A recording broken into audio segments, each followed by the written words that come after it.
If I ask you today, what is the similarity between you, between me, the dog roaming in the street, the frog leaping near the drain, the snake crawling over the ground, the bird flying in the sky, the fish that you have just eaten in lunch today, and the very small starfish found roaming in the aquatic arena of the marine world?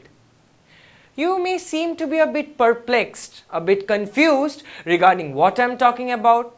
But actually, what I am talking about is that we have something common in between all of us that is worth to be studied and worth to be explored. What is that common thing? Still now you are having the question mark in your mind. You should not have. The thing that is common in between me, you and all those organisms I took just the name now is we all are animals. So today onwards, if somebody gives you a very bad remark on being a very bad animal, you should say that no, we all are same, because we all belong to that one kingdom, that is kingdom Animalia. This is the largest kingdom among the all 5 kingdoms that we have studied till now. We have completed Monera, Protista, Fungi, Plantae, and the last kingdom that we are going to deal today is kingdom Animalia. The kingdom Animalia is the largest kingdom among all the other kingdoms, as I have just said, because the number of members in this kingdom is highest among all other kingdoms. Now, before going into the very details of all the phylums under kingdom Animalia, I would like to tell you the very basis on virtue of which the division of these phylums has been made. Before that, you should keep in your mind some of the basic distinctive characteristics of kingdom Animalia. What are those? The first characteristic, if I go to the cellular perspective, then it lacks cell wall.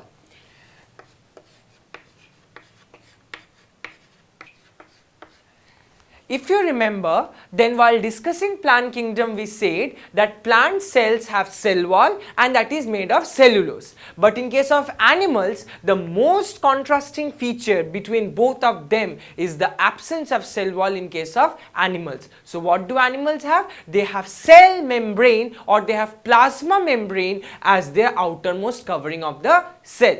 I think I am clear to all of you. Now, the second part that you have to be very much clear about kingdom Animalia is the mode of nutrition.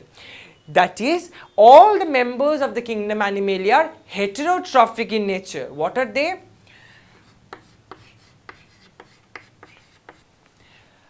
They are heterotrophic in nature. That is, they do not have their own ability to make the food. They are either dependent directly upon the plants or some other animals for their mode of nutrition. That is, they do not have the photosynthetic ability. Photosynthetic ability which the plant has for making of food. The last point that you should remember is all the members under kingdom Animalia are multicellular in nature.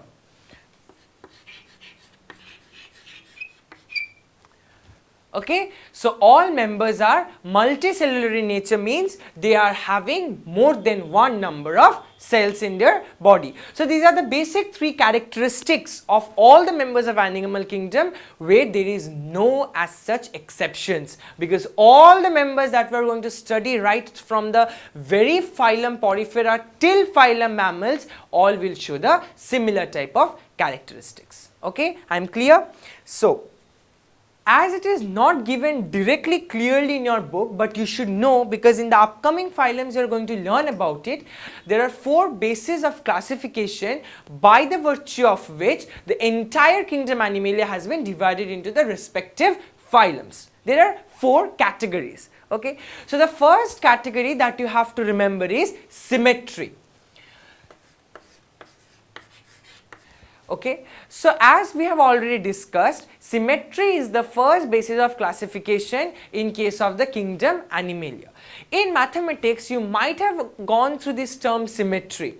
Okay, symmetry means a body is said to be bilaterally symmetrical if it can be divided into 2 equal halves. Okay, say I am cutting my body. Okay, if I cut my body, then my left half will be just equal to my right half. So can I say I am bilaterally symmetrical? I am.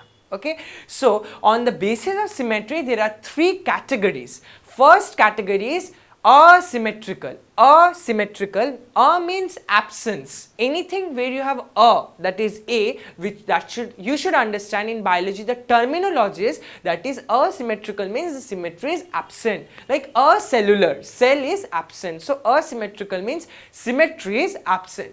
Second type of symmetrical classification is bilaterally symmetrical. Means if you put the plane of symmetry in middle of the body, then the right half will be equal to the left half. That is bilaterally symmetrical. And the last one is radial symmetrical. Radial symmetry means you can put the plane of symmetry in any direction and the body will seem to be equal in both the halves. Means if you are putting diagonally, then this half will be equal to this half. If you are putting like vertically, this half will be equal to this half. If you are putting this way, this half will be, any way you put the plane of symmetry, the body will be equal to the respective half. So three names are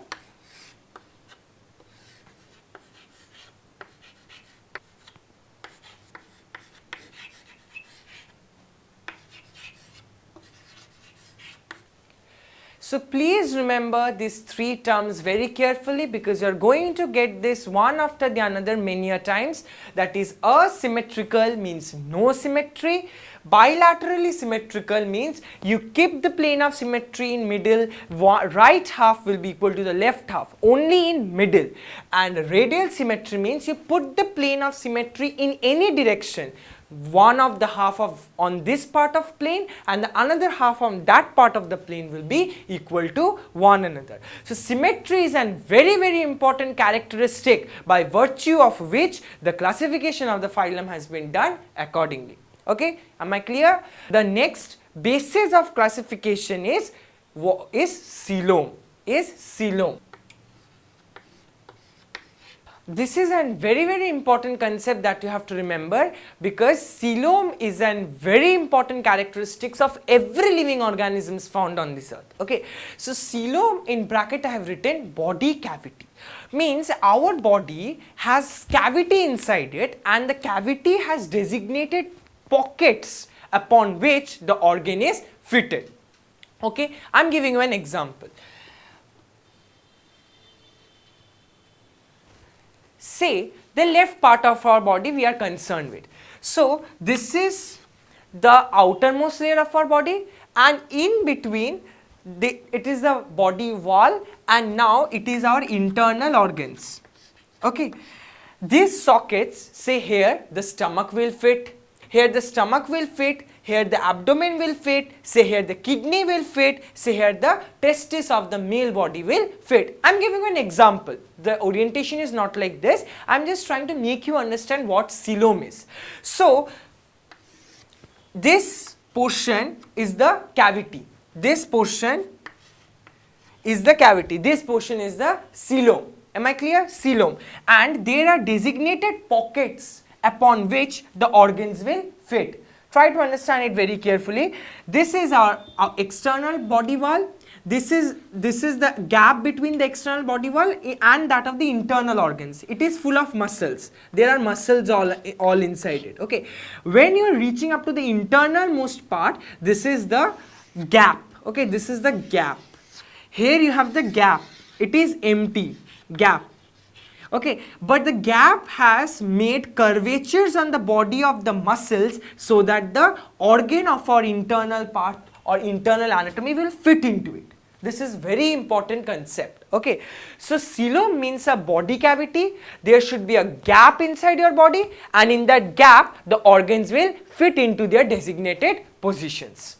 I am clear? So on the basis of coelom again, the animals can be classified into three categories: acoelomate, pseudocoelomate and coelomate. So on the basis of coelom, as I was telling you, the animals can be divided into three categories. See, I have written over here acoelomate, pseudocoelomate and coelomate. And in between I have written that again, as in case of asymmetry, I told wherever you are getting this A in case of biology, you should understand that means no. So, no coelom, false coelom and true coelom. Again, the word pseudo. Let us recount where you have heard pseudo last. If you remember, then you have read pseudopodia in case of amoeba. I think you remember pseudo, false feet in case of amoeba, and here it is false coelom in case of the coeloms. And the last one is coelomate, that is true coelom. So that means acoelomate animals will have no coelom, that is no body cavity. Direct the outer wall will be in connection with the inner wall, and again another part of the inner wall will be in connection with that of the previous inner wall. Means there will be no gap. This is one inner wall, this is another inner wall, and they will be close together. There is no gap. In case of pseudocoelom, there is a presence of coelom, but that is not a truly defined coelom. That is a false coelom. Means it seems that coelom is present, but actually there is no coelom. As in case of amoeba, it seems that they have legs, but in reality they don't have legs. It is just an extension of their cytoplasm. So here also it seems that there is a presence of body cavity, but in reality there is no such. And coelomate means animals which are having true coeloms, that is in reality also they are having body cavities. Okay. Now after symmetry and coelom, the third basis of classification of the phylum is the level of organization.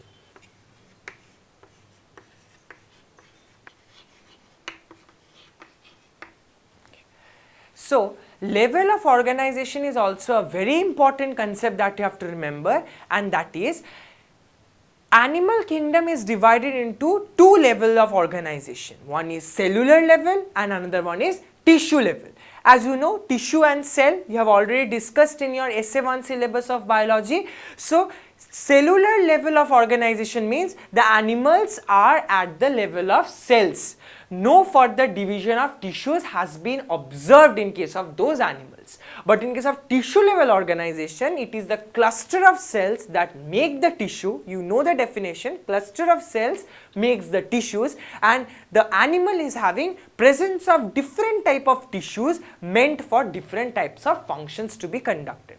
In your further class, if you take biology, you may get organ level of organization, which is further more advanced in case of further more advanced than that of the tissues. So right here at this stage you learn two level of organization, one is cellular level and one is tissue level. Cellular level where organisms are divided on the basis of the type of cells, and tissue level where organisms are classified on the basis of the type of tissues designated for doing different functions. So cellular level and tissue level. I think you have understood my explanation.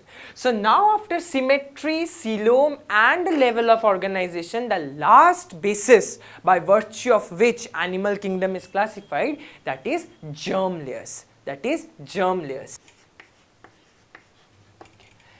Today I am giving you a trick, remember, for your entire life.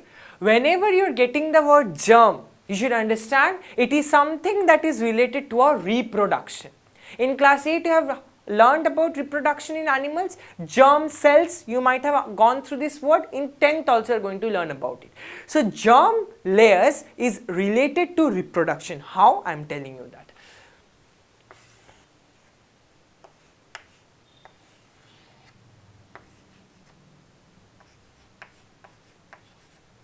Try to understand it very carefully.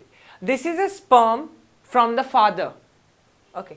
This is an ovum from the mother, and both when joined together form the zygote. You heard about zygote, the first cell of our body. Now with development, from one cell it becomes 2, then 4, then 8, 32, 64. In this way the number of cells goes on increasing, because we are multicellular. Zygote is the first cell of our body, but with time the number of cells increases. So when there is a good development, good number of cells in the zygote, now which will be called as embryo. Okay. When there are many number of cells, it forms embryo. Now the embryo will have 3 layers upon it. 3 layers. These layers will be continuous, totally continuous. I am just showing you 1 layer, 2 layer and 3 layers. These layers are called germ layers. What are they called? Germ layers. So there are 3 names given to these 3 layers. The innermost layer is called endoderm. This one is, middle one is called mesoderm, and the outermost one is called ectoderm. Okay.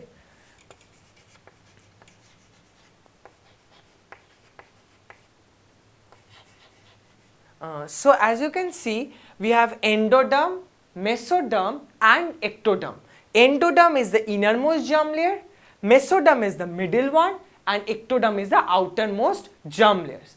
So how can you now classify the animal kingdom on the basis of these germ layers? If you have 3 germ layers, then you will be called as triploblastic. Triploblastic. Tri means 3 and ploblastic. And if you are not having this mesoderm, okay, say you are not having this mesoderm, then you will be called as diploblastic. Di, that is 2. For 2 it is a diploblastic. So for 2 germ layers you will be called as diploblastic. For 3 germ layers you will be called as triploblastic. Okay. Triploblastic and diploblastic. Just many of you are interested to go for medical entrances, so I am giving you an extra information. Remember this.